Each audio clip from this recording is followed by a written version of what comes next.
He is the senior writer of basketball NBA coverage for The Athletic, and he spoke one-on-one with none other than James Harden. One of the many reasons we're saying hello right now to Sam Amick back on the Rich Eisen Show. How you doing, Sam?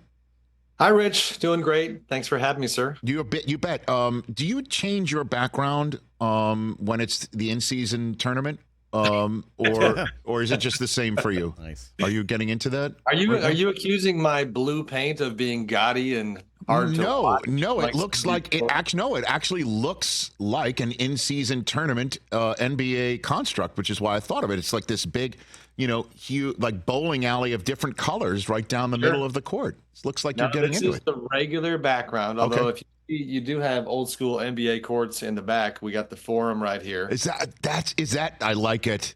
It's Kareem with Wilt. Look at that.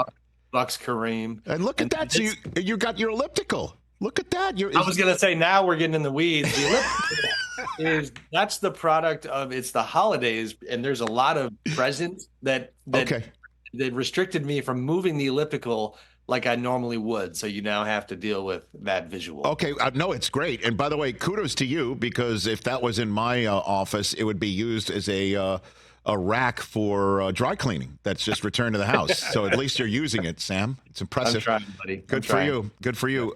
So let me just jump into it. I think the in-season tournament is doing what it was supposed to do, which is get some real intensity to some late November, early December games, some attention as well, and have the players go, all out like it is a playoff game. Sam, would you say that is what is happening with the NBA right now? Yeah, I would. It's funny. It feels very strange, admittedly, to be so positive on the in-season tournament. And I will actually share with you too, Rich, before jumping on your program, a mutual friend of ours, Howard Beck from The Ringer, who says hello. We were chatting about being two of the more kind of long-tenured NBA writers, and how we almost have to make sure that we are using proper cynicism in regards to stuff that the league does. And I was admitting, man, I'm about to write my third puff piece about how great the tournament is on The Athletic tomorrow, because I have enjoyed it. And I'm responding, like you kind of alluded to the players and the way they're reacting to it. I was at the Kings-Pelicans game last night. Great environment. Fans were wild. Players are into it. Zion Williamson, this is a little hyperbolic, and I understand he didn't play at Duke all that much, but to hear Zion after the game literally say it was close to Duke, it was close to being at Cameron, I thought was a hell of a statement. So, I think mission accomplished to this point. Yeah, I thought I saw the same quote too, Sam. I thought maybe a shoe had exploded, but that didn't happen last night. So, but why do you think the players are into it? Is it just it's not the money, is it? I mean, a lot of these guys are incredibly wealthy, or they maybe want to win it for other members of the staff and other members of the roster who don't make that cash. I don't know. Why do you think it is resonating with the players? I think it's kind of a buffet of reasons. The money does matter. I looked at this the other day. I don't know what percentage. I would love to have the figure on what percentage of the league makes less than $5 million a year. And the point is that $500,000 to that type of an athlete is a hell of a raise. You know what I mean? Like, league minimum is 1.1 million. So all those guys on league minimum, and when I wrote about this, I was focusing on the Warriors. Trace Jackson-Davis, second round pick for the Warriors, is a league minimum guy. I guarantee you he's a little bummed that he didn't, add that to his salary. Money matters. The Vegas thing is just a very desirable destination for NBA players. I actually last night chatted with CJ McCollum, who is the president, as you know, of Players Union on the Pelicans, and he highlighted the destination and the city as being, a big thumbs up from the player community. From there, and now I'm trying to kind of psychoanalyze these guys a little bit. Part of me wonders if over these past couple of years, as load management has been such a focus and a conversation, if maybe we underestimated how many players were ready for the league to just play ball again, meaning like for everybody to come out and play every night. And the player participation policy now obviously is compelling guys to sit out less, because it feels like they're enjoying it, and it feels like they're very comfortable having playoff style games in late November and early December. I love that, Sam, because I was, driving to work today and I heard JJ Redick on my friend DP's show saying how you don't have to really give these I guess competition junkies in the NBA, these players who love the competition, much of an excuse to get out of bed and play basketball. And Right. I thought to myself, my first thought was like, really? Because load management, sometimes some of these, all-world players are just sitting there in their street clothes with a huge game on the line that would think they would want to play in because it's against elite competition that we in the sports world, whether you're fans or you're in the media, use as a measuring stick for your chances to win it all. And they're just sitting there, Right. and so I think this is awesome in that respect. Yeah, and you can see it, you know what I mean? And the role players who we don't talk to as much in terms of the national media or focus on, last night, Jose Alvarado it's so entertaining. He's doing his whole backdoor steal thing and in the backcourt where he's doing the extra stuff that he might do in the postseason. Herb Jones, all these kind of no-name guys having big games. The guys seem to be into it. It is working. We'll see. I mentioned Beck earlier. His piece on the Ringer asked the question of, is the novelty going to wear off next year? Who knows? We shall see. But so far, it's been fun. Sam Amick here on the Rich Eisen Show. And then, of course, one last one on this. Tyrese Haliburton is a guy who is so good, and he's so terrific. And then, of course, he gets lost amongst a lot of other NBA stars, of which he is clearly one. Want to walk people through who this kid is and what he's doing in Indianapolis and how sustainable you think it is for the Pacers right now, Sam? It's so much fun. Now, listen, as you know, I think I'm based near Sacramento. So I'm in the press room pregame of the Kings-Pelicans game, watching former King Tyrese Haliburton go bonkers in Indiana. And really, to this point, the trade that sent Tyrese to Indiana brought Domantas Sabonis to Sacramento has been widely seen as a win-win, and it certainly still is. But man, Haliburton just keeps getting better. And to your point too, the Pacers are just a team that they don't get any national TV shine. They're fun, they're exciting, they're on pace to set another offensive mark for scoring the way the Kings did last year, ironically. And the dude is he's a five-tool player, so to speak, doesn't hit the glass like his teammates gave him a hard time about last night. It was his first triple-double, but he's fun to watch. And I think, to me, he has a little bit, and I don't want to, this is not, make sure I land this point. I'm not putting him in a sentence with Steph Curry, but Steph Curry has always resonated with fans because he's very relatable. He just looks like a guy. Yeah. And Tyrese just looks like a guy that you could see at the park. And then you see him lighten an NBA team up, and it's fun to watch. Sam Amick here on the Rich Eisen Show. Let's get to your conversation with James Harden. And don't take this in any way, shape, or form as a slight. It's not a backhanded way of getting into the conversation, Sam. Why did you get this conversation with him? Because he could choose pretty much anybody, to be straight up.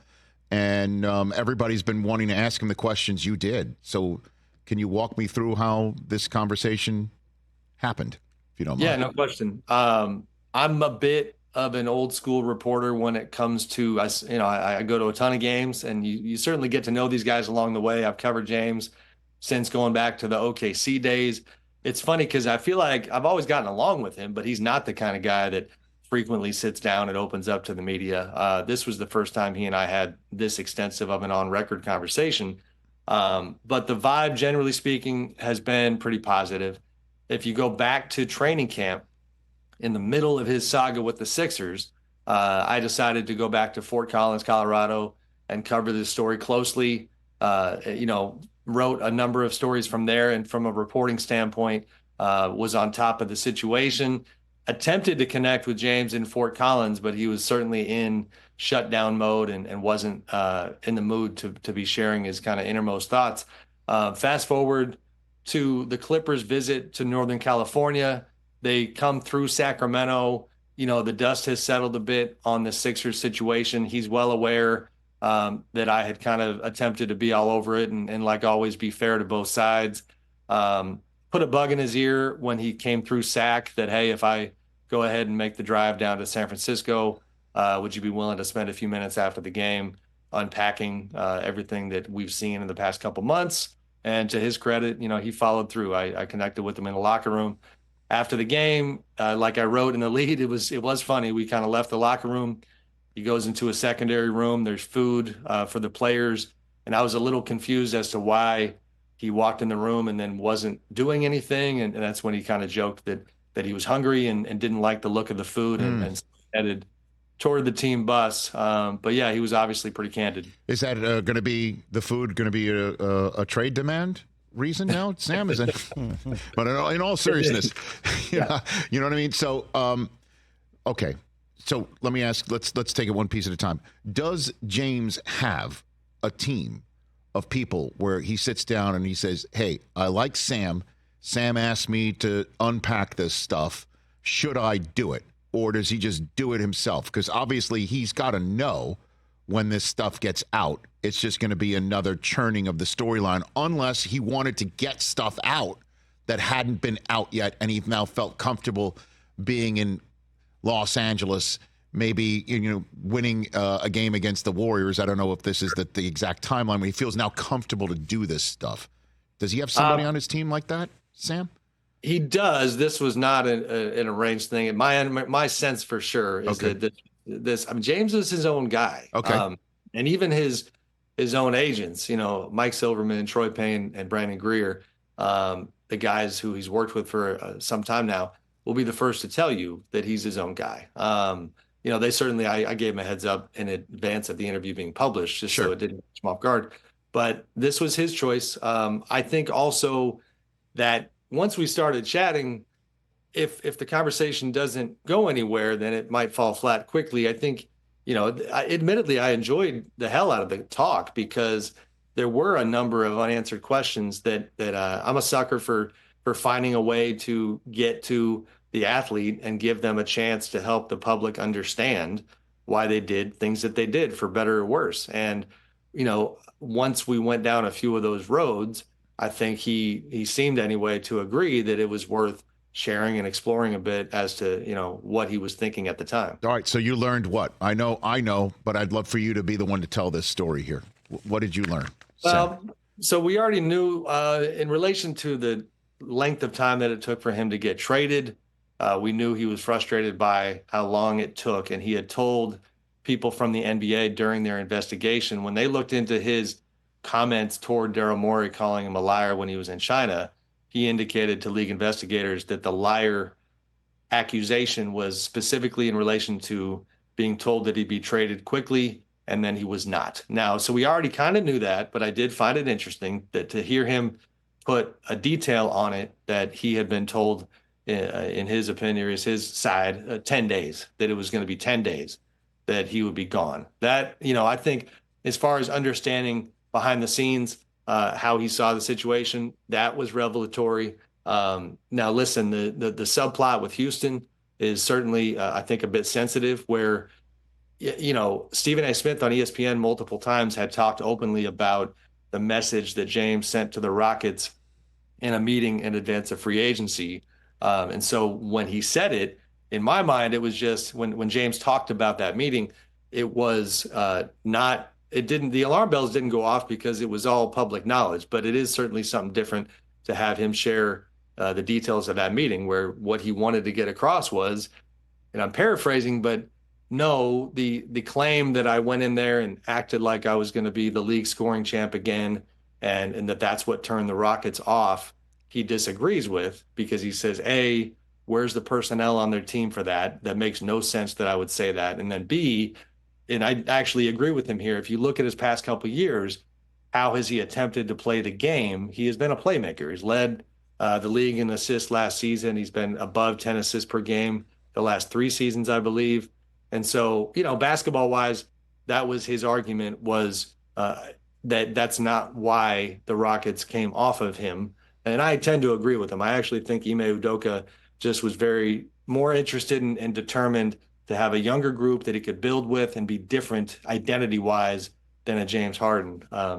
But those two things, I think, come to mind most. So when he said Morey was a liar, it wasn't because Morey promised him a max contract and didn't give it to him? It was about that he was going to be traded? And he it was wasn't... both. I mean, I think his anger and his frustration towards Daryl is certainly related to both.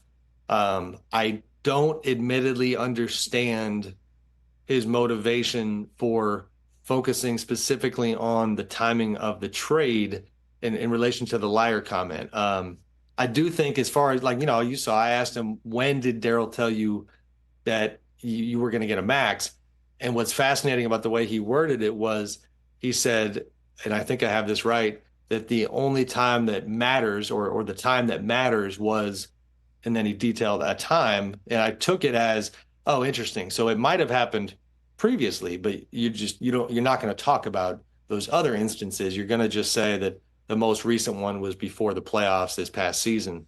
But yeah, that one is one where I'm still a bit confused about how he played it. And then, the exchange you guys had at the end, again, this is Sam Amick of The Athletic, and everyone should seek out the interview. And you wrote it, and you said you cut down stuff for, I guess, what you say, brevity, as well as just putting it out. It's pretty much almost. I'll be honest, that's a stock line. This particular one, this was the conversation. Pretty much verbatim here. Yeah. So he said, a lot of people don't understand and know that about me, being that he's strategic and he thinks before he reacts.